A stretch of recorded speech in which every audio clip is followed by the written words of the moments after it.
Hello people, namaste, welcome back to my channel. In this video I will discuss about the another important questions in the university exams from SPM. Okay, in some one of the question they asked about the poliomyelitis. They asked about the poliomyelitis. Poliomyelitis describe the epidemiology, prevention and control of poliomyelitis. So we will discuss about this question. First of all, what is poliomyelitis? Poliomyelitis is a viral infection.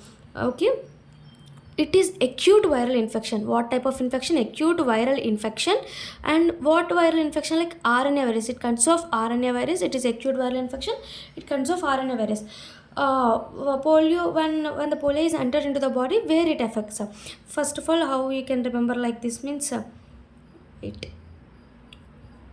this is the brain and this is the muscles, lung. First, this poliovirus primarily affect the alimentary canal. First, when the poliovirus, this RNA virus enters into our body, and it affects the, first of all it enters into the alimentary canal. After it entering into the alimentary canal, it enters into the brain like CNS. Because of CNS, at the CNS it causes it causes acute causing can write acute flaccid paralysis. It causes acute flaccid paralysis. It causes acute flaccid paralysis. After the CNS entering into the brain. See, first of all, this polio enters into the alimentary canal, enters into the CNS and cause brain. This is the brain causing acute flaccid paralysis. It's because of the CNS paralysis occur, it leads to cause of death. Cause of death will occur. Sometimes it leads to cause of death because of respiratory muscles undergoes paralysis. Cause of death because of respiratory muscles are paralysis. Muscles undergoes so respiratory muscles undergoes paralysis. So this is generally how the polio affects. First of all, the polio affects the alimentary canal. After the entering into the alimentary canal, it enters into the CNS and causing acute flaccid paralysis. It leads to because of, and after that enters into the respiratory muscles. These muscles undergoes paralysis. Because of paralyzation of muscles, it leads to cause of death. So this is the introduction of the poliomyelitis. Now we will discuss about the epidemiology in this chapter. Epidemiology in this video. I will discuss afterwards prevention and control of poliomyelitis in next video. See, what is epidemiology? Epidemiology means we should write about the agent factors, host factors and environmental factors. Okay, agent factors, host factors and environmental factors. Now we will discuss about the agent factors. Agent factors are, first, what are the agent factors? First, you should write about the agent. What is the agent for polio? There are three types of causative agents. Three types of causative agents like wild polio vaccine, polio virus 1, wild polio virus 2 and wild polio virus 3. This polio virus 1, it is not eradicated. Generally, polio is eradicated. They will tell polio is eradicated. But wild polio virus 1 is not eradicated. 2 and 3 types are eradicated. So, it is not eradicated. It leads to natural outbreaks because it causes epidemics. It causes epidemics. It is not eradicated. Not eradicated. It sometimes causes for natural outbreaks. Okay, one will cause natural outbreaks. Next, two is generally it is eradicated. 2 and 3 are eradicated. Both are eradicated. 2 and 3 are eradicated. 2 and 3 are eradicated. But here see. It is stable. This wild poliovirus 2 responsible for CVDPP means circulatory vaccine derived paralytic polio. It is it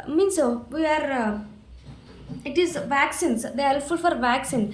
Responsible for circulatory. See, I will write circulatory vaccine derived paralytic polio. What is that? Circulatory vaccine derived paralytic polio. See, this 2 wild polio virus 2 responsible for this circulatory virus derived paralytic polio. But 3, what is 3 is responsible? 3 is also responsible for VAPP. VAPP means vaccine associated paralytic polio. Here derived paralytic polio, associated paralytic polio, vaccine associated paralytic polio. paralytic polio. So it is third one is responsible for VAPP. Generally this third one is mostly associated with the Sabin OPV vaccine. I will discuss about OPV vaccine. In OPV vaccine there is two types of vaccines like killed vaccines and live attenuated vaccines. Also we can call it as Salk virus, Salk and Sabin. So this VAPP is mostly associated with this is vaccine related associated with Sabin virus, Sabin vaccine like Sabin OPV vaccine. Sabin OPV vaccine. Just you should remember like agent. What are the agents like WP1, wild polio vaccine 1, wild polio vaccine 2, wild polio vaccine 3. 1 is not eradicated. It is leads to natural outbreaks. 2 and 3 are eradicated, but 2 is responsible for the what is that? Circulatory vaccine derived paralytic polio, but 3 is responsible for same vaccine associated paralytic polio. It is generally more more associated with the Sabin OPV vaccine. Okay, for in agent factor we discussed about the agent. Three types of agents are there, and again some of the agent factors like reservoir. Who is the reservoir of this polio? Man is the reservoir of this polio. Okay, man is the reservoir. Next, infectious material. What are the infectious material for polio? For polio is fecus and oropharyngeal secretions of infected person. Oropharyngeal secretions from infected person. Okay, these are the infectious materials from infected person, fecus and the oropharyngeal secretions. Next, period of communicability. Period of communicability like 7 to 10 days before and after onset of symptoms. 7 to 10 days before and after onset of symptoms. After the onset of symptoms, because symptoms are after the onset, like before and after. Before the symptoms and after the symptoms there is a period of communicability present, 7 to 10 days. So these are the agent factors. You should remember like agent factors are first we discussed about the agent like 1 2 3. We discussed each one of them. Next we discussed about the reservoir. Who is the reservoir? Man. And next infectious material from the infected person are fecus and the oropharyngeal secretions.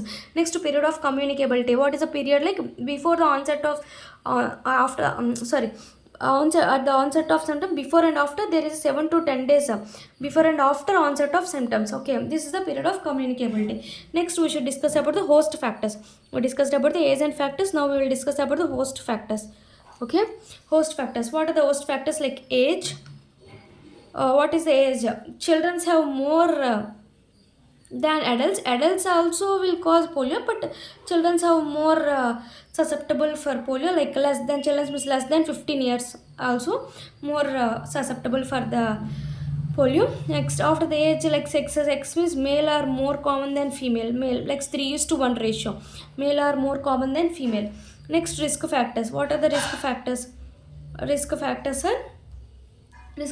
like fatigue, trauma, like any fatigue, any trauma, and like injections, intramuscular injection, tonsillectomy, especially during epidemic of polio, administration of alum containing DPT.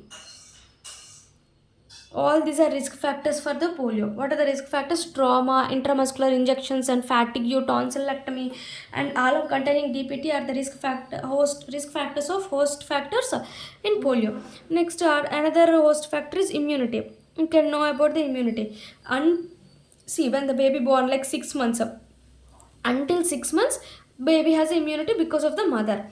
But after that, after the 6 months, maternal antibodies will be decreased. Maternal antibodies decrease, then they are susceptible for this polio. Okay, like generally common after 6 months they have a maternal antibodies. So they are protected. But after the 6 months, after like 6 months to like 5 years, they does not they are more susceptible for polio. After 5 years they have acquired immunity. No, acquired immunity will develop. acquired immunity will, but they are less susceptible. In between these like between 6 months to 5 years, there is more susceptible for polio. These are the host factors. First we discussed about the age and like sex. Male is 3:1, and risk factors like trauma, intramuscular fatigue, tonsillectomy, all containing DPT vaccine. Next, immunity between 6 months to the 5 years has more susceptible to the like polio. Next, environmental factors. After the host factors, agent factors, next environmental factors. Generally during rainy season, most common in rainy season, and environment means because of contaminated food, flies, and overcrowding. All these are environmental factors, and poor sanitation also. Poor sanitation, all these are environmental factors. Okay, environmental factors generally it is in rainy season, crowding places, poor sanitation, and contaminated food, flies, all the environmental factors. Next, mode of transmission through the droplets and the fecal-oral route. Two types, like fecal-oral route and droplet infection. These are the two types of route of mode of transmission of polio. Next, incubation period. What is the incubation period? Incubation period is 7 to 14 days. This is important. 7 to 14 days. 7 to 14 days of incubation period of polio. Next, we will discuss about the clinical features. Clinical features of polio.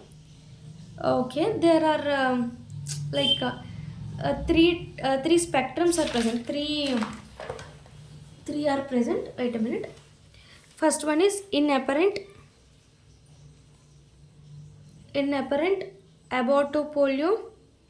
Inapparent type of polio means this is abortive polio. Next, non-paralytic and paralytic polio. Abortive polio, non-paralytic and paralytic polio. See, paralytic and non-paralytic. Okay, inapparent means asymptomatic, means no symptoms are present. This is also called subclinical. Abortive polio means minor illness is present, and paralytic and non-paralytic. What is the most common infectious rate? What are the symptoms? Means remarks. Okay, inapparent and subclinical is the most common in our because of polio. It is the most common infectious rate. What is the stages? Inapparent stages, subclinical stage. Subclinical or inapparent, what is the meaning? Because it is the meaning means no symptoms are present. But when we do the antibody titer, diagnosis will be occur. Antibody diagnosis will be occur in abortive polio. Next is abortive polio, like 4 to 8% people have abortive polio. It is same. Minor illness means mild illness is present. It is also diagnosed by antibody titer. Here paralytic is 1%. Non-paralytic is least common, less than 1%. In paralytic, it leads to aseptic meningitis. Meningitis, what will happen? Stiffness of neck and back muscles will occur. No, stiffness of neck and back muscles will occur. These are the symptoms in paralytic. Non-paralytic, generally it is less common, less than 1%. What is the symptoms in non-paralytic? Descending asymmetrical flaccid paralysis, descending asymmetrical flaccid paralysis. So these are the four clinical spectrums: inapparent type, abortive type, paralytic, non-paralytic. Inapparent, subclinical is the most common. Non-paralytic is the least common. Non-paralytic is less than 1%. Sorry. This is non-paralytic. This is the paralytic. Sorry, paralytic is less common, less than 1%.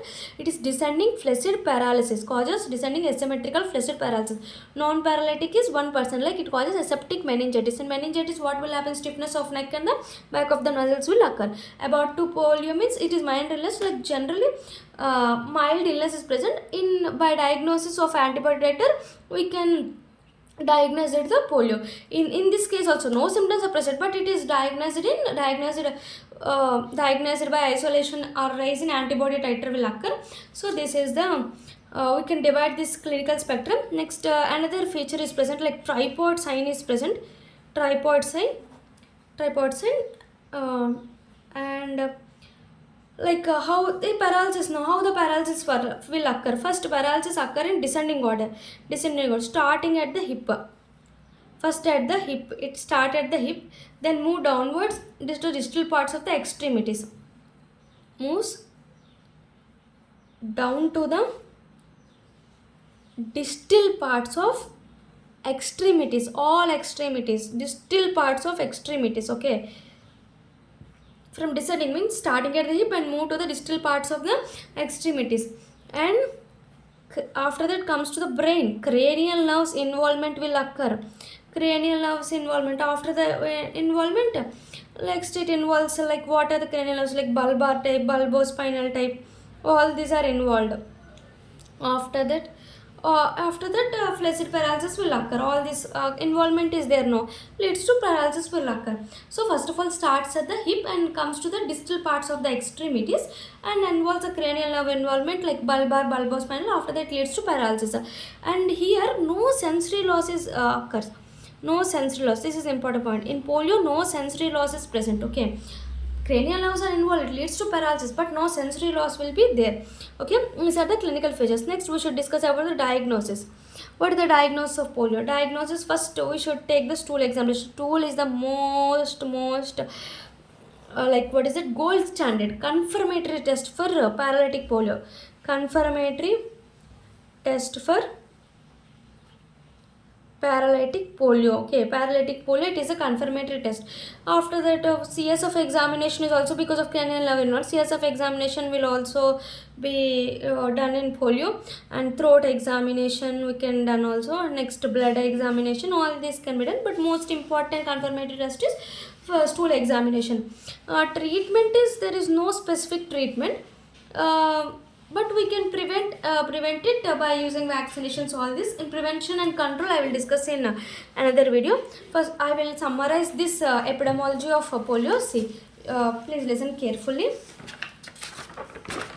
See, first of all, how you should write polio. Polio is an wait a minute. Polio is an acute viral infection caused by the RNA virus. See, generally first I draw one diagram now. Primarily infect human alimentary tract and then can enter into the CNS, causing acute flaccid paralysis. May ultimately cause of death by paralyzing the respiratory muscles. Undergoes paralyzing, leads to cause of death.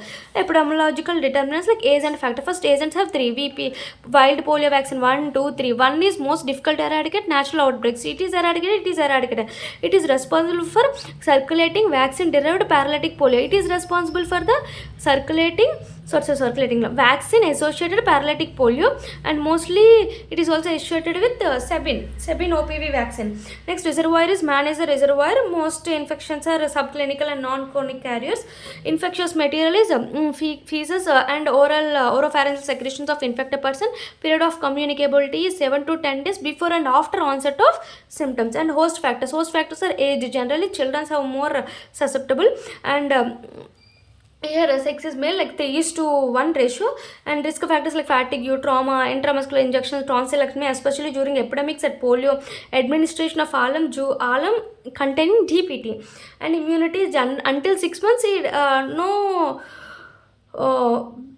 protection, they does not have susceptible to polio, because there is a maternal antibodies protecting against them until 6 years, but after 6 to 5, but between the 5 to 6 years there is no immunity, so it leads to more susceptible to polio. After the 5 years there is a development of acquired immunity, and then natural acquired immunity will develop. So these are the host factors. Next we should discuss about the environmental factors. During rainy season it is most common, and contaminated food, water, flies and overcrowding, poor sanitation also leads to exposure of this infection. Mode of transmission of fecal-oral route and droplet infection. Incubation period is 7 to 14 days. But before I discussed the period of communicability before and onset of symptoms, like 7 to 10 days. Incubation period is 7 to 14 days. Clinical spectrum like inapparent about polio. Next non-paralytic and paralytic. This inapparent is subclinical. It is the most common, no symptoms, but doing the antibody titer, any diagnosis will be occur in this method. About to polio, mind release diagnosed by isolation or by rise of antibody titer. Non-paralytic polio, paralytic polio, it is 1%, paralytic is less than 1%. Here aseptic meningitis, because meningitis back stiffness of neck and back of muscles will occur because of paralytic leads to descending asymmetrical flaccid paralysis. Next, another sign is tripod sign. We can see how the paralysis will occur. It comes from descending order, like first starts at the hip, then moves down and move down to the distal parts of the extremities. These are the extremities. So these are the distal parts of the extremities. It moves to the distal part and then involve the cranial nerve involvement like bulbar and bulbospinal. Here one important point: no sensory loss will be present in the polio. Diagnosis like stool examination, CSF examination, throat examination, blood examination. Stool examination is the most confirmatory method for paralytic polio. Treatment is not present. Generally no specific treatment is present, only prevention is present. Next video I will discuss about the prevention of polio and control of polio. Thank you. Please subscribe my channel and please support us. Thank you.